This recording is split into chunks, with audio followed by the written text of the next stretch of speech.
Por que uma igreja cresce?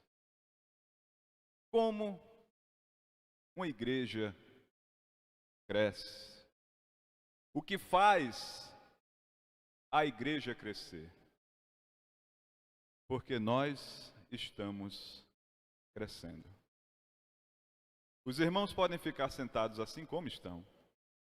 Eu vou fazer uma breve oração. Depois nós seguimos com a nossa reflexão de hoje. Oremos.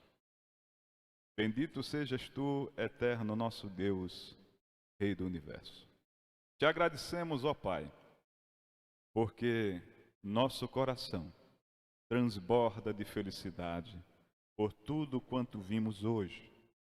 Te pedimos em nome de Jesus, ó Senhor, que o Teu Espírito esteja ocupando cada lugar neste santuário, trazendo luz ao nosso entendimento, para que possamos, ó Senhor, entender a Tua mensagem e dando-nos força, ó Senhor, para viver aquilo que Tu nos revelas esta noite.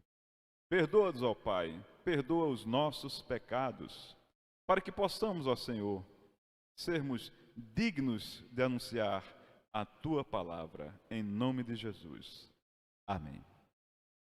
Eu gostaria de, agora vendo daqui, saber se temos alguém que veio hoje nos visitando, que não é membro da nossa igreja e veio hoje nos visitando em função dos batismos. Quem são? Temos alguém nos visitando? Muito bem, muito bem. Sejam todos bem-vindos em nome de Jesus. Nós estamos muito felizes com a presença de vocês. Gostaria de saber se temos aqui alguém que não é da denominação batista. Se tem, faça este sinal. Todos são batistas. Temos ainda algumas pessoas entre nós que não viveram a experiência do batismo e também não experimentaram o privilégio de estar em sala de aula na condição de discípulo aprendendo com o pastor Diomedes. Então, por isto, eu quero conversar com os irmãos falando primeiro sobre algumas coisas relativas ao batismo. Porque, apesar de dever para nós ser uma coisa muito simples, às vezes a gente não consegue explicar, às vezes a gente não entende profundamente. Por isso eu vou fazer aqui umas breves citações sobre o batismo, porque isto tem a ver com as respostas às perguntas: como a igreja cresce, por que a igreja cresce?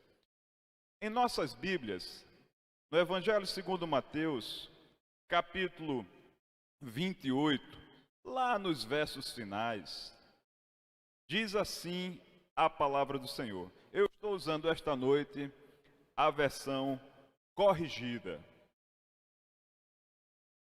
Vou me esforçar para ler o tamanho desta fonte.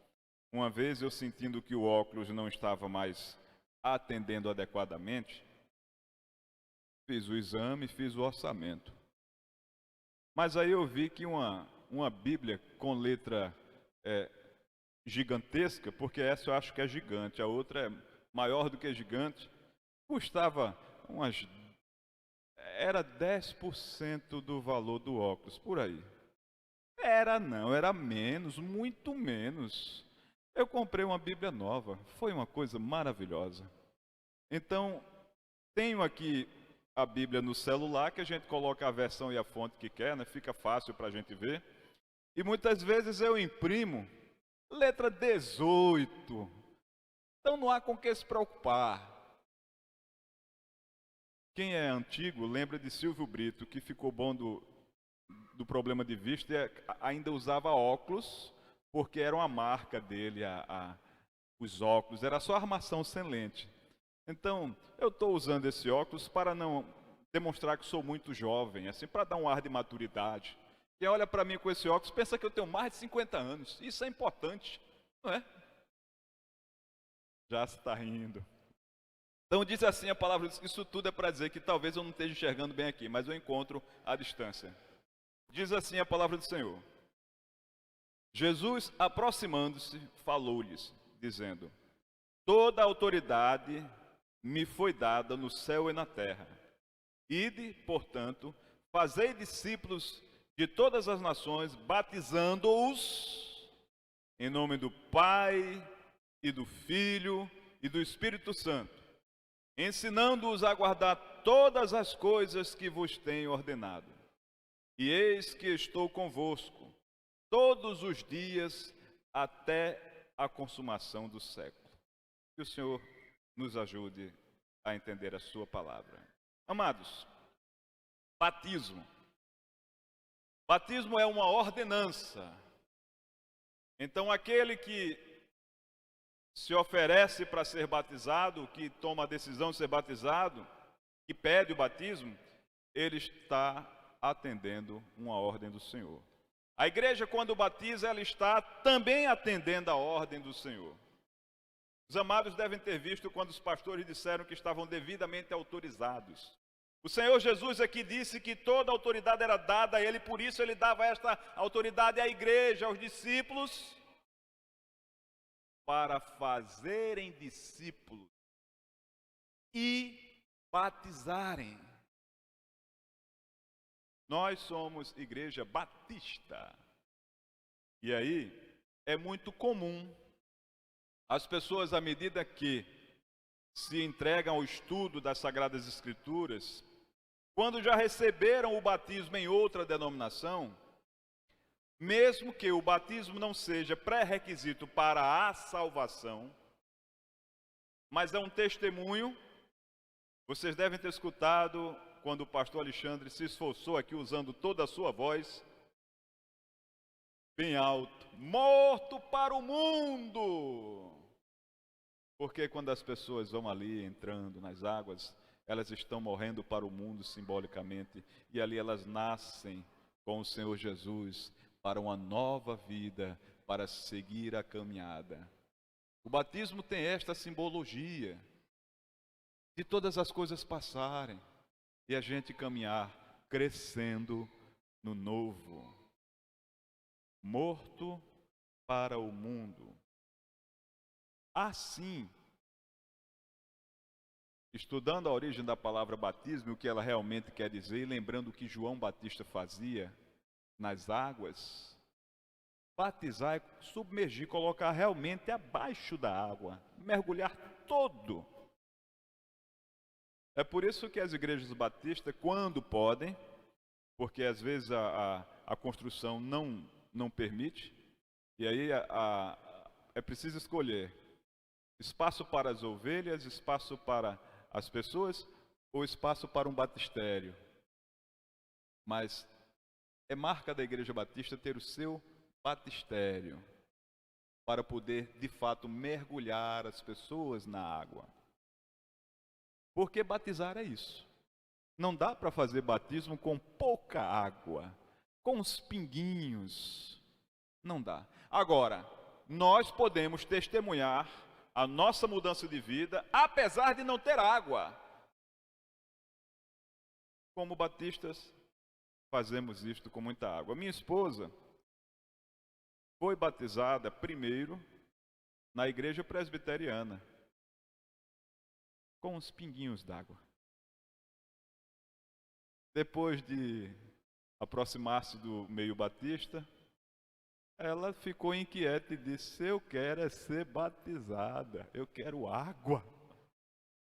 E eu tive o privilégio de batizar a minha esposa. Demorei pouquinho com ela, porque eu a amo e não queria que ela tivesse qualquer risco, qualquer preocupação lá. Disse: vem, amor, venha logo. Isso é só um símbolo, você já morreu para o mundo faz tempo, né? Não teve aquela história de ficar orando, se reconciliando, discutindo a relação e ela lá embaixo d'água. Não. Foi rapidinho. Batismo é uma ordenança. Nós vimos os pastores dizerem que foram autorizados. Por quê?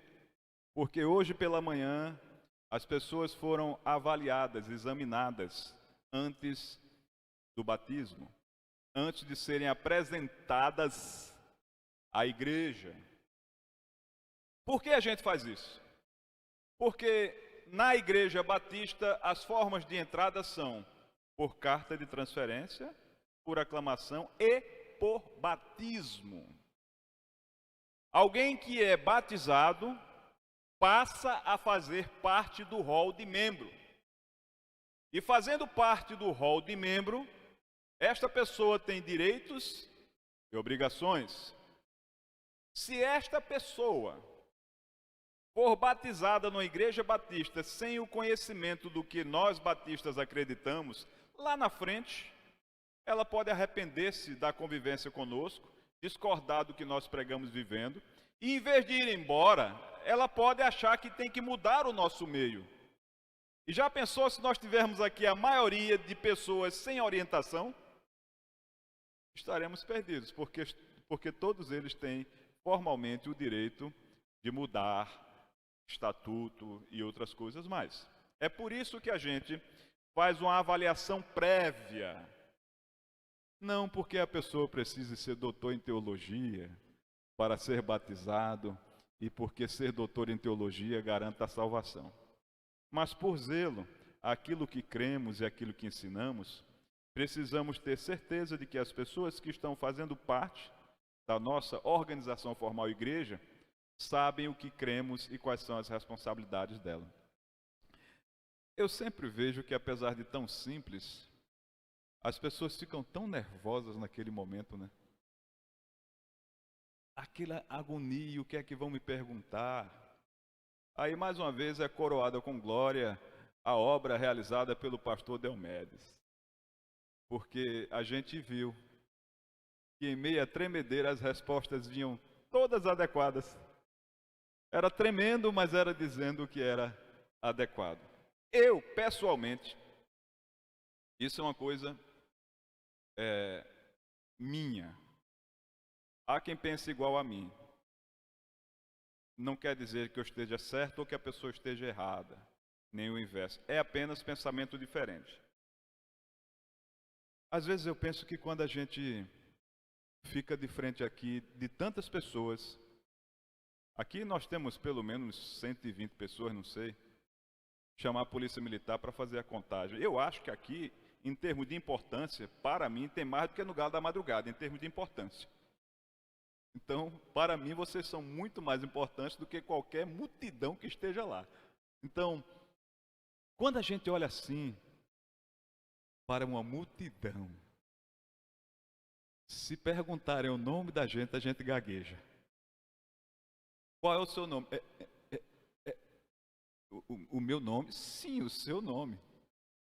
Imagine você chegando na igreja para responder, porque você vem de outra denominação, você está ali há anos estudando, aprendeu aquilo, depois você...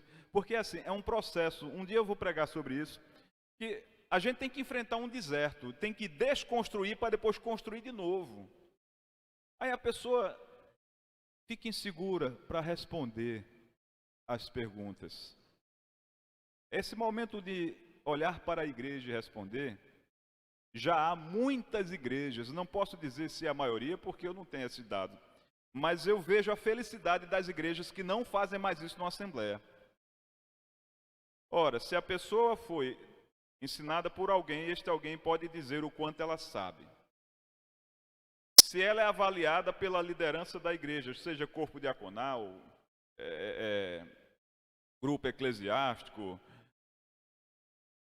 aquelas pessoas num ambiente com menos pressão podem ouvir mais essa pessoa, perguntar mais essa pessoa, e elas estão mais próximas do que alguém que nunca viu a pessoa, está há muito tempo sem vir à igreja e vem porque é a sessão e de repente quer em 3 segundos conhecer sobre o outro que está tão nervoso. Bom seria se em nenhum lugar mais isso acontecesse. Que as pessoas antes fossem avaliadas pelos oficiais da igreja em um lugar menor, mais íntimo, e depois eles mesmos apresentassem à igreja, assumindo a responsabilidade sobre o batismo e recebimento como membros. Sabe por quê, irmãos?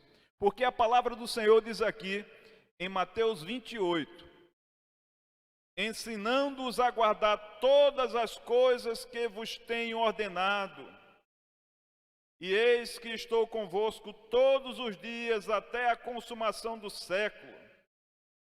Depois do batismo, o Eterno, através de seu Filho, nos diz: batizem. Depois do batismo, continuem cuidando, ensinando, ajudando estas pessoas na caminhada da vida, e eu estarei com vocês, cuidando delas e de vocês. Ninguém para de aprender. Deus não para de se revelar aos nossos corações e transformar as nossas vidas. Não para. Porque nós não somos perfeitos. Nós somos um poço sem fundo, uma tremenda escuridão ao final de erros. Deixamos alguns erros à medida que sabemos que é erro e com a ajuda de Deus, não com nossos próprios méritos. Então, por isso, que importância tem colocarmos as pessoas em situação constrangedora, extremo nervosismo, quando o mais importante é estarmos prontos para cuidar delas. Talvez a cada batismo, a cada exame, nós devêssemos nos reunir em autoavaliação, olhar para aquelas pessoas e dizer: o que vocês precisam? O que eu preciso saber para poder te ajudar? Porque a ordem do Senhor é fazer discípulos, batizar e continuar ensinando. Todas estas pessoas que hoje foram batizadas, todas essas pessoas recebidas por aclamação ou por transferência, estão dizendo: nós precisamos da igreja, nós precisamos desta família, nós confiamos que Deus nos trouxe para cá para ser cuidado por vocês, para aprender de vocês todas as coisas que o Senhor tem ensinado antes de chegarmos aqui. Percebe que cada um morreu para o mundo e nasceu para uma nova vida diante de nós, para nós cuidarmos destes recém-nascidos? Esta é a nossa responsabilidade, obedecer à ordem de cuidar. Por que igrejas crescem? Por que estamos crescendo? Porque pessoas têm suas vidas transformadas e confiam naquele ambiente para receberem tudo o que precisam para seguir servindo ao Senhor. Em Atos, capítulo 2, versos 42 a 47, nós vemos a igreja primitiva. Lá diz assim: e perseveraram na doutrina dos apóstolos e na comunhão, no partir do pão e nas orações. Em cada alma havia temor, e muitos prodígios e sinais eram feitos por intermédio dos apóstolos. Todos os que creram estavam juntos e tinham tudo em comum. Vendiam suas propriedades e bens, distribuindo o produto entre todos, à medida em que alguém tinha necessidade. Diariamente perseveraram no templo, vou ler novamente, diariamente perseveravam unânimes no templo, partindo pão de casa em casa, partiam pão de casa em casa e tomavam as suas refeições com alegria e singeleza de coração, louvando a Deus e contando com a simpatia de todo o povo. Enquanto isso, agora pensemos, acrescentava-lhes o Senhor, dia a dia, os que iam sendo salvos. Você está salvo? De quê? Agora começou.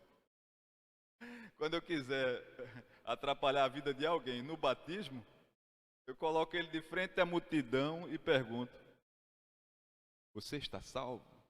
De quê? Você está salvo de você mesmo, sabia disso? De suas decisões erradas. Porque há um caminho certo e um caminho errado. O melhor é o certo. Agora é mais trabalhoso, é mais caro. O errado é mais rápido, mas traz problemas. É mais fácil, mas traz problemas. Primeiro, a gente está salvo de nós mesmos, à medida que a gente se liberta do nosso ego, do nosso egoísmo, e deixa que o Espírito fale e a gente obedeça. Nós estamos salvos da punição por conta dos pecados que havíamos realizado até aquele momento, e todas as vezes que pecarmos do mesmo jeito ou de uma forma diferente, se nos arrependermos e confessarmos, o Senhor Jesus é nosso advogado para nos defender. Isso nós estamos falando no aspecto espiritual. Mas a poesia diz que o homem se humilha, se castram seus planos, se o plano é sua vida e a vida é o trabalho, e sem o seu trabalho o homem não é nada. Não dá para ser feliz. Não dá para ser feliz. Como você acha que se sente alguém louco, para servir ao Senhor e não tem espaço? É feliz? Por favor, um de cada vez. A pessoa que quer servir ao Senhor e não consegue, é feliz? Não. Deus está me revelando que aqui temos um guitarrista. Vejo um homem rindo. Este homem está com uma criança ou é uma guitarra? É uma guitarra? É uma criança? É porque, deixa eu ver aqui. É uma criança. Eu pensei que eram cordas, é o cabelo, né? Ele chora guitarra, né? Olha, a igreja ganhou um guitarrista. Não foi? Como o senhor se sente? Olha ali, ó. Veja, você ali. Não exija muito não, pense só na guitarra. Essa coisa de beleza não é fundamental. Deus deu a maior parte da beleza masculina a Sérgio. Sobrou pouco pra gente. Então pense assim. Só um guitarrista sentado ali já não dá um impacto, assim, uma coisa diferente, né? É mais gente servindo ao Senhor. Ele foi salvo. Foi salvo. Ele agora está mais feliz. Ele agora vai tocar guitarra. Não precisa mais ninguém trabalhar, Sérgio. Deixa só ele tocando, solando todas as músicas do cantor cristão. Ele tem tempo para isso. De meia-noite às 6 da manhã ele não faz nada. Vai ensaiar. Ganhamos um guitarrista. Aquela jovem senhora ali, vou lhe dar uma carona hoje, viu? Está cuidando ali, já se entrosou com o Ministério Infantil, está trabalhando. Aquela senhora está salva. Ela está mais feliz. Todas as pessoas responderam perguntas, e eu vou dizer para vocês. Para mim, a pergunta mais importante que o pastor Alexandre fez hoje foi como elas querem servir. Essa história de como é que se salva, não sei o que, tudo. Mas não adianta nada, todo aquele conhecimento, se não botar a mão para trabalhar, de que adianta? Você responde tudo certinho na declaração doutrinária batista e não quer trabalhar. Olha, meu irmão, crente não tem aposentadoria não, viu? Agora está todo mundo virando crente, que a aposentadoria acabou na nossa história, né? Porque quando a gente for chamado e for lá para o céu, a gente continua trabalhando, cantando o tempo todo. Não sei se vai ter guitarra, mas tu vai cantar. Todos estão salvos. Porque todos têm oportunidade de trabalhar. Por que a igreja cresce? Porque estamos crescendo? Porque todos têm a oportunidade de trabalhar. E é trabalhando que a gente é feliz. Aqui, irmãos, quando a gente olha para a igreja primitiva, perseveravam na doutrina. Nós ensinamos, nós batizamos, viviam em comunhão. Cada coisa maravilhosa eu tenho visto aqui. O nosso momento para levantar recursos para a juventude, os nossos momentos de oração. Quando minha família precisou de oração, e eu pedi oração e as pessoas oraram em favor de minha família. Quando pessoas confiam em pedir oração nos grupos, e nós oramos por estas pessoas. Quando as pessoas voltam para agradecer, isto é vida. Reconhecimento social, a sociedade vê o que nós fazemos, porque as pessoas têm acesso a tudo o que fazemos e podem nos julgar, podem nos avaliar, podem cobrar de nós o nosso testemunho. Se quiserem ver o trabalho que é feito na igreja, verão. Se quiserem ver problemas em nossas vidas, verão. Mas o Eterno vê o trabalho que realizamos, as boas obras de justiça, para que brilhe o nome dEle e que o mundo conheça o poder dEle. E sabe que cada um de nós, quando erra, é porque não conseguiu fazer certo. E aí Ele nos dá força para levantar e seguir a caminhada. Deus tem nos ajudado. Deus está presente em nossas vidas. Por que igrejas crescem? Porque estamos crescendo. Atos 2, 42. Louvando a Deus, contando com a simpatia de todo o povo.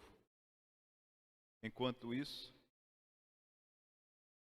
acrescentava-lhes o Senhor, dia a dia, os que iam sendo salvos. A salvação não acontece aqui, irmãos. Ela vem do Senhor. É o Eterno, através do seu Espírito, que nos dá a fé, que nos convence do pecado, da justiça, do juízo, que nos fala da graça, que nos inspira para viver, que enche nosso coração de esperança e que nos faz entrar em meio assim, passar por uma porta, chegar numa comunidade e dizer: eu quero mudar de vida, eu aceito o Senhor Jesus Cristo como meu único e suficiente Salvador, eu admito todos os erros que cometi, eu admito que não sou capaz de transformar a minha vida sozinho, eu preciso de ajuda.